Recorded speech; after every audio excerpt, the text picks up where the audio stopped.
म्हणजे आधीच मराठी भाषेबद्दलची या प्रकारची काही थोडी बहुत अनास्था आहे, त्याच्यामध्ये जर समजा हिंदी तुम्ही अजून जर समजा लादलीत तर उद्या ही भाषाच संपून जाईल. पण हिंदीची सक्ती महाराष्ट्रामध्ये होणार नाही, कोणत्याही परिस्थितीत होऊ दिली जाणार नाही. गुजरातमध्ये केंद्रामध्ये नरेंद्र मोदी आणि अमित शहा बसलेले असताना गुजरातमध्ये जर हिंदीची सक्ती नाहीये, आंध्र प्रदेशमध्ये नाहीये, तामिळनाडूमध्ये नाहीये, केरळमध्ये नाहीये, कर्नाटकामध्ये नाहीये, बऱ्याचशा ठिकाणी नाहीये,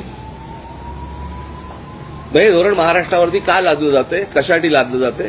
आजची पत्रकार परिषद तातडीने बोलवण्यामागचं कारण, एकमेव कारण म्हणजे महाराष्ट्राचं शैक्षणिक धोरण.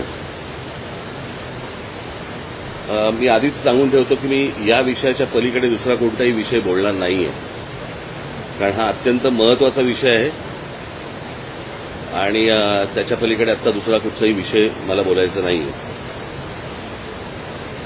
मी जे बोलणार आहे थोडंसं सविस्तर बोलणार आहे.